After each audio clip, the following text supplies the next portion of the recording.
परम सन्मानयोग गुरु रूप गुरु खालसा साध संगत जी, वाहिगुरु जी का खालसा वाहिगुरु जी की फतेह।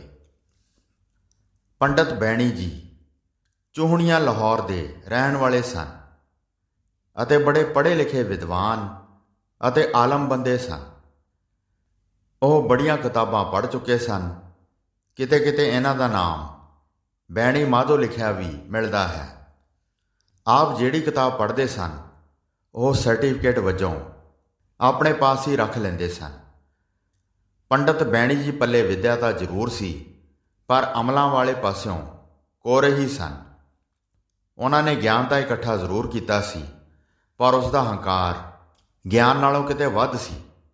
ਇੱਕ ਤਾਂ ਪੰਡਿਤ ਹੋਣ ਦੀ ਹਉਮੈ ਸੀ ਅਤੇ ਦੂਸਰੀ ਜ਼ਿਆਦਾ ਪੜ੍ਹਾਈ ਦੀ ਹਉਮੈ ਸੀ। ਪੰਡਿਤ ਬੈਣੀ ਨੂੰ ਹਉਮੈ ਉੱਤੇ ਹਉਮੈ ਚੜ੍ਹੀ ਹੋਈ ਸੀ। ਪੰਡਿਤ ਬੈਣੀ ਨੂੰ 4 ਵੇਦਾਂ, 6 ਸ਼ਾਸਤਰਾਂ ਅਤੇ 18 ਪੁਰਾਣਾਂ ਦਾ ਜ਼ੁਬਾਨੀ ਗਿਆਨ ਸੀ, ਜਿਸ ਕਰਕੇ ਹੰਕਾਰ ਦੀ ਚੰਗੀ ਚੌਖੀ ਪਾਣ ਚੜ੍ਹੀ ਹੋਈ ਸੀ। ਜਿੱਥੇ ਵੀ ਉਹਨਾਂ ਨੂੰ ਕਿਸੇ ਪੰਡਿਤ ਦੀ ਸੂਹ ਮਿਲਦੀ, ਉਸ ਨੂੰ ਜਾ ਕੇ ਵੰਗਾਰਦੇ ਅਤੇ ਸ਼ਾਸਤਰ ਅਰਥਾਂ ਵਿੱਚ ਹਰਾ ਕੇ ਉਸ ਦੀਆਂ ਸਾਰੀਆਂ ਕਿਤਾਬਾਂ ਖੋਹ ਲੈਂਦੇ। ਜਹਾਂ ਪੰਡਿਤ ਹੋਏ ਗੁਣ ਤਹਾਂ ਜਾਵੈ, ਜੀਤ ਸੰਵਾਦ ਪੁਸਤਕ ਛਿਨਾਵੈ। ਇਸ ਕਰਕੇ ਉਸ ਦੇ ਪਾਸ ਮਣਾਂ ਦੇ ਮਣ ਪੁਸਤਕਾਂ ਦੇ ਢੇਰ ਲੱਗ ਗਏ ਅਤੇ ਇਸ ਹੰਕਾਰ ਵਿੱਚ ਉਹ ਇਹ ਕਹਿੰਦਾ ਫਿਰਦਾ ਸੀ ਕਿ ਮੈਂ ਧਰਤੀ 'ਤੇ ਦਿਗਵਿਜੇ ਪ੍ਰਾਪਤ ਕਰਾਂਗਾ। ਵਿਦਿਆ ਵਿੱਚ ਮੇਰੇ ਅੱਗੇ ਕੋਈ ਵੀ ਠਹਿਰ ਨਹੀਂ ਸਕੇਗਾ। ਇਸ ਜੱਗ ਵਿੱਚ ਮੇਰੇ ਵਰਗਾ ਹੋਰ ਕੋਈ ਗਿਆਨੀ ਨਹੀਂ ਹੈ।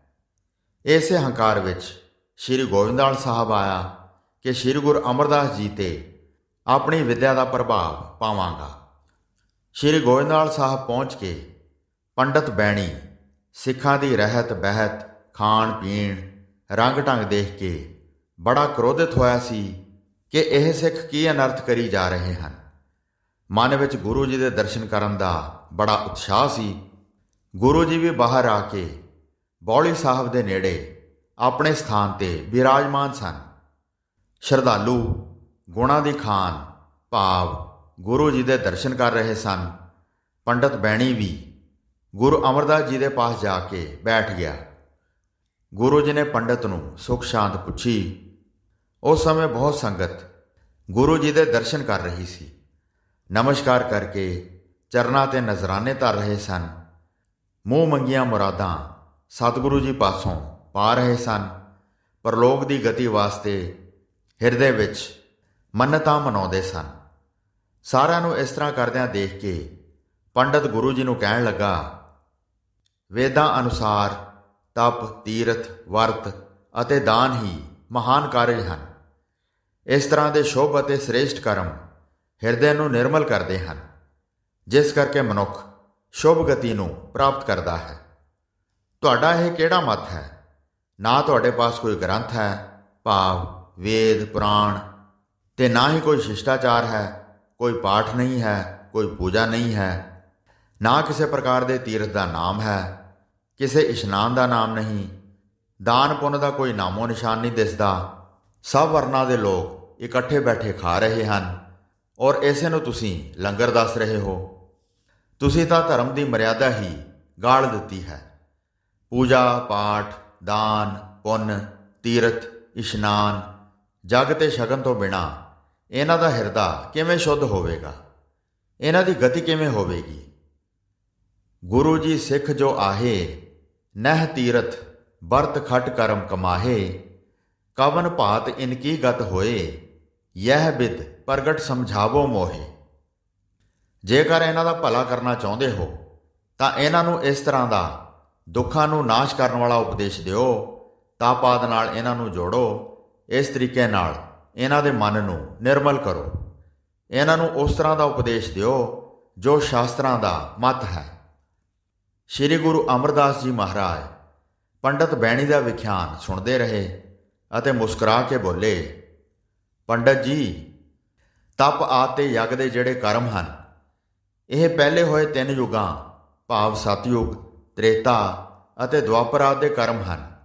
ਹੁਣ ਜਿਹੜੇ ਲੋਕ ਕਲਯੁਗ ਵਿੱਚ ਹਨ ਉਹਨਾਂ ਵਾਸਤੇ ਇਹ ਤਪ ਅਤੇ ਯੱਗ ਕਿਸੇ ਵੀ ਤਰ੍ਹਾਂ ਦੀ ਗਤੀ ਦੇ ਸਮਰੱਥ ਨਹੀਂ ਹਨ, ਕਿਉਂਕਿ ਅੰਨ ਤੋਂ ਬਗੈਰ ਪ੍ਰਾਣ ਨਾਸ਼ ਹੋ ਜਾਂਦੇ ਹਨ।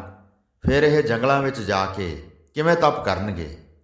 ਧਨ ਨਹੀਂ ਹੈ ਅਤੇ ਕੁਝ ਸ਼ਕਤੀ ਵੀ ਨਹੀਂ ਹੈ, ਇਹ ਯੱਗ ਕਰਨ ਵਾਸਤੇ ਕਿੱਥੋਂ ਸ਼ਕਤੀ ਲਿਆਉਣਗੇ? ਅੱਜ ਦੇ ਯੁੱਗ ਵਿੱਚ ਜੇ ਮਨੁੱਖ ਕਰਮਕਾਂਡਾਂ ਵਿੱਚ ਲੱਗ ਜਾਵੇ ਤਾਂ ਕਿਵੇਂ ਕਰਮਕਾਂਡ ਪੂਰਾ ਹੋਏਗਾ? ਕਿਉਂਕਿ ਮਨੁੱਖ ਦਾ ਸਾਰਾ ਦਿਨ ਤਾਂ ਉਪਜੀਵਕਾ ਮਗਰ ਦੌੜਦਿਆਂ ਗੁਜ਼ਰ ਜਾਂਦਾ ਹੈ ਤੇ ਪਵਿੱਤਰਤਾ ਆਦਿ ਦਾ ਕਰਨਾ ਵੀ ਬਹੁਤ ਮੁਸ਼ਕਲ ਹੈ। ਸਵਰਗ ਲੱਭਦੇ ਲੋਕ ਨਰਕਾਂ ਵਿੱਚ ਚਲੇ ਜਾਣਗੇ। ਕਰਮਕਾਂਡ ਨਾਲ ਪੂਰਨ ਪਦਵੀ ਕੋਈ ਨਹੀਂ ਪਾ ਸਕਦਾ, ਕਿਉਂਕਿ ਜਿਹੜੇ ਇਹ ਸ਼ੁਭ ਕਰਮ ਹਨ ਉਹ ਹੰਕਾਰ ਵਾਲੇ ਹਨ। ਕਰਮਕਾਂਡ ਦੀ ਖੇਚਲ ਬਹੁਤ ਹੈ ਪਰ ਫਲ ਥੋੜ੍ਹਾ ਹੈ। ਇਹ ਸਾਰੇ ਨਾਸਵੰਤ ਹਨ। ਹੁਣ ਕਲਯੁਗ ਦੇ ਸਮੇਂ ਵਿੱਚ ਜਿਸ ਦਾ ਰਾਜ ਹੈ ਉਸ ਦਾ ਹੀ ਇਨਸਾਫ ਹੈ। ਇਹ ਸਾਰੇ ਫੋਕਟ ਕਰਮਕਾਂਡ ਗੁਰੂ ਦੀ ਸੇਵਾ ਦੇ ਬਰਾਬਰ ਨਹੀਂ ਹਨ। ਸਤਨਾਮ ਦੇ ਸਿਮਰਨ ਨਾਲ ਉੱਤਮ ਭਗਤੀ ਮੁਕਤੀ ਪ੍ਰਾਪਤ ਹੁੰਦੀ ਹੈ। ਪ੍ਰਭੂ ਦੇ ਸੱਚੇ ਨਾਮ ਦਾ ਸਿਮਰਨ ਕਰਨਾ ਅਤੇ ਆਪਣੇ ਕੰਨਾਂ ਨਾਲ ਸੁਣਨਾ ਭਗਤੀ ਦੀ ਵਡਿਆਈ ਹੈ। ਕਲਯੁਗ ਵਿੱਚ ਇਸ ਦੇ ਬਰਾਬਰ ਦਾ ਹੋਰ ਕੋਈ ਉਪਾਅ ਨਹੀਂ ਹੈ। ਜਿਵੇਂ ਰੇਤੇ ਵਿੱਚੋਂ ਤੇਲ ਨਹੀਂ ਨਿਕਲ ਸਕਦਾ, ਉਸੇ ਤਰ੍ਹਾਂ ਤਪ ਵਰਤ ਆਦਿ ਜਿਹੜੇ ਹੋਰ ਉਪਚਾਰ ਹਨ, ਨਾਮ ਤੋਂ ਬਿਨਾਂ ਉਹ ਨਿਸਫਲ ਅਤੇ ਫੋਕੇ ਹਨ। ਸਾਡੇ ਪਾਸ ਗ੍ਰੰਥ ਨਾ ਹੋਣ ਦਾ ਸ਼ਾਇਦ ਤੁਹਾਨੂੰ ਇਹੀ ਦੁੱਖ ਹੋਵੇਗਾ ਕਿ ਤੁਸੀਂ ਸਾਡੇ ਕੋਲੋਂ ਬਹਿਸ ਜਿੱਤ ਕੇ ਹੀ ਖੋਹੋਗੇ। ਪੰਡਤ ਜੀ, ਤੁਸੀਂ ਆਪਣਾ ਮਨ ਨਹੀਂ ਜਿੱਤਿਆ ਤੇ ਬਹੁਤ ਸਾਰੇ ਦੁਸ਼ਮਣ ਬਣਾ ਲਏ। ਹੋਰਨਾਂ ਨੂੰ ਜਿੱਤ ਕੇ ਕੀ ਫਲ ਪਾ ਲਿਆ? ਸ਼੍ਰੀ ਗੁਰੂ ਨਾਨਕ ਦੇਵ ਜੀ ਦੇ ਹਜ਼ਾਰਾਂ ਸਿੱਖ ਤਰ ਗਏ ਹਨ, ਸਤਨਾਮ ਦਾ ਸਿਮਰਨ ਕਰਕੇ ਹੰਕਾਰ ਰਹਿਤ ਹੋ ਗਏ ਹਨ। ਵਿਦਿਆ ਦਾ ਹੰਕਾਰ ਤੁਹਾਨੂੰ ਮਜਬੂਰ ਕਰ ਰਿਹਾ ਹੈ ਕਿ ਸ਼੍ਰੀ ਗੁਰੂ ਨਾਨਕ ਦੇਵ ਜੀ ਦੇ ਘਰ ਨੂੰ ਨੀਵਾਂ ਦਿਖਾਇਆ ਜਾਵੇ। ਤੁਸੀਂ ਪੜ੍ਹਿਆ ਜ਼ਰੂਰ ਹੈ, ਪਰ ਜੋ ਪੜ੍ਹਿਆ ਹੈ ਉਸ ਉੱਤੇ ਅਮਲ ਕਰਨ ਦੀ ਖੇਚਲ ਨਹੀਂ ਕੀਤੀ। ਹੰਕਾਰ ਹੀ ਇਕੱਠਾ ਕੀਤਾ ਹੈ। ਉਹ ਪੜ੍ਹਿਆ ਕਿਸ ਕੰਮ ਦਾ ਜਿਹੜਾ ਕਿਸੇ ਦਾ ਕੁਝ ਸਵਾਰ ਹੀ ਨਾ ਸਕੇ। ਤੁਸੀਂ ਪੁਰਾਤਨ ਧਰਮ, ਪੁਰਾਤਨ ਪੁਸਤਕਾਂ ਦੀ ਵਿਦਿਆ ਲਈ ਫਿਰਦੇ ਹੋ, ਜਿਹੜਾ ਨਾ ਤਾਂ ਉਦੋਂ ਸੰਪੂਰਨ ਸੀ ਅਤੇ ਨਾ ਹੀ ਹੁਣ ਹੈ। ਅਸੀਂ ਆਦਿ ਸੱਚ, ਜੁਗਾਦ ਸੱਚ ਦੀ ਵਿਦਿਆ ਦਿੰਦੇ ਹਾਂ।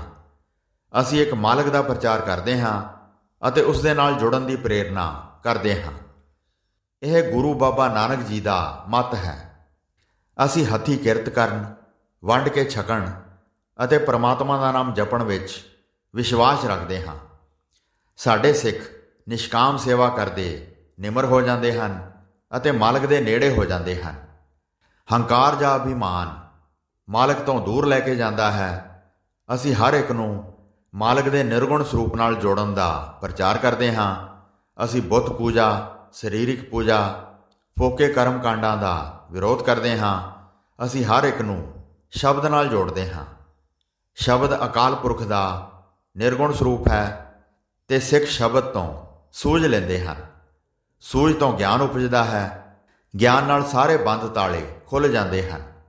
ਗਿਆਨ ਦੀ ਪ੍ਰਾਪਤੀ ਲਈ ਘਰ-ਬਾਰ ਛੱਡਣ ਦੀ ਵੀ ਲੋੜ ਨਹੀਂ ਪੈਂਦੀ। ਕੇਵਲ ਮਨ ਹੀ ਸਾਧਨਾ ਹੁੰਦਾ ਹੈ। ਇਹ ਰਸਤਾ ਥੋੜ੍ਹਾ ਕਠਿਨ ਹੈ ਪਰ ਅਸੰਭਵ ਨਹੀਂ। ਸਿੱਖ ਸ਼ਬਦ ਨਾਲ ਮਨ ਨੂੰ ਮਾਂਝਾ ਲਾ ਕੇ ਮਨ ਨੂੰ ਕਾਬੂ ਕਰ ਲੈਂਦਾ ਹੈ ਤੇ ਫਿਰ ਆਨੰਦ ਹੀ ਆਨੰਦ ਹੈ।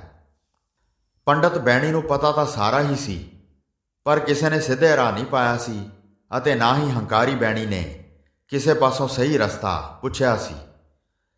ਸ਼੍ਰੀ ਗੁਰੂ ਅਮਰਦਾਸ ਜੀ ਨੇ ਬੜੇ ਸਰਲ ਅਤੇ ਸਿੱਧੇ ਸ਼ਬਦਾਂ ਵਿੱਚ ਪੰਡਤ ਬੈਣੀ ਨੂੰ ਸਮਝਾ ਦਿੱਤਾ ਸੀ ਕਿ ਅਮਲਾਂ ਬਾਝੋਂ ਸਾਰੀ ਵਿਦਿਆ ਬੇਕਾਰ ਹੈ ਅਤੇ ਹੰਕਾਰੀ ਮਨ ਵਿੱਚ ਰੱਬ ਦਾ ਨਾਮ ਨਹੀਂ ਟਿਕਦਾ। ਹੰਕਾਰੀ ਮਨ ਹਮੇਸ਼ਾ ਭਟਕਣਾ ਦਾ ਸ਼ਿਕਾਰ ਰਹਿੰਦਾ ਹੈ। ਸ਼੍ਰੀ ਗੁਰੂ ਅਮਰਦਾਸ ਜੀ ਨੇ ਪੰਡਤ ਬੈਣੀ ਦੇ ਹੰਕਾਰੀ ਮਨ ਦੀ ਗੱਲ ਉਸ ਦੇ ਮੂੰਹ ਤੇ ਕਹਿ ਦਿੱਤੀ ਸੀ। ਹੁਣ ਜਦ ਵਿਦਿਆ ਹੰਕਾਰ ਦੀ ਘੂਕ ਲੱਥੀ ਤਾਂ ਗੁਰੂ ਜੀ ਨੇ ਮੂਲ ਪ੍ਰਸ਼ਨ ਕੀਤਾ ਕਿ ਪੰਡਤ ਜੀ ਇਹ ਦੱਸੋ ਕਿ ਇਨਸਾਨ ਦਾ ਇਹ ਮਨ ਗ੍ਰਸਤੀ ਹੈ ਜਾਂ ਉਦਾਸੀ? ਇਹ ਮਨ ਕਿਸੇ ਵਰਨਾ ਆਸ਼ਰਮ ਦੀ ਕੈਦ ਵਿੱਚ ਹੈ ਜਾਂ ਆਜ਼ਾਦ ਹੈ? ਇਹ ਮਨ ਨਾਸ ਹੋਣ ਵਾਲਾ ਹੈ ਜਾਂ ਵਿਨਾਸ਼ੀ? ਇਹ ਮਨ ਚੰਚਲ ਹੈ ਜਾਂ ਵੈਰਾਗਵਾਨ ਇਕਾਗਰ? ਜੇ ਇਹ ਮਨ ਸ਼ੁੱਧ ਹੈ ਤਾਂ ਮੈਲ ਕਿੱਥੋਂ ਲੱਗ ਗਈ? ਉਹਨਾਂ ਸਵਾਲਾਂ ਨੂੰ ਗੁਰੂ ਜੀ ਨੇ ਬਾਣੀ ਵਿੱਚ ਇਸ ਤਰ੍ਹਾਂ ਅਲੰਕਿਤ ਕੀਤਾ ਹੈ। ਇਹੋ ਮਨ ਗਿਰਹੀ ਕਿ ਇਹੋ ਮਨ ਉਦਾਸੀ, ਕਿ ਇਹੋ ਮਨ ਅਵਰਨ ਸਦਾ ਅਵਿਨਾਸੀ, ਕਿ ਇਹੋ मन चंचल कि एहो मन बैरागी, इस मन को ममता किथों लागी। पंडित इस मन का करो विचार, अवरों के बहुता पड़े उठावै पार। पंडित बैणी कोल इस दा जवाब नहीं सी। उसने बेनती की, पातशाह ज्ञान की बख्शिश करो। गुरु जी ने पंडित बैणी नूं कहा कि हुक्म करके ये सृष्टि रची गई है अते हुक्म करके ही जीव उपजाए हैं। मन भी उसने दिता, ममता भी उसने पाई। ये सारा उसका खेल है। बस सानू लोड़िंदा है कि उस नालों टुटिए ना। शरीर की पालना रखिया करिए, पर अपने रचनहार नूं ना विसारिए। याद द्वारा उस नाल लगे रहिए। कुशलता खेड़ा उसदे नाल लगन नाल है, उसदी शरण विच है। माया ममता करते लाई, एहो हुक्म कर सृष्ट उपाई। गुर प्रसादी बूझो भाई, सदा रहो हर की सरनाई। फिर समझाया कि जगत त्रै गुणा विच रचिया है। तिन्हां गुणा का भार तां ही उतरदा है जे इंसान सदा उसकी याद पका लवे। हौमे नेड़े ना जाए, अपनी माते ना चले। ऐसा पंडित निर्वाण पदवी पा लवेगा।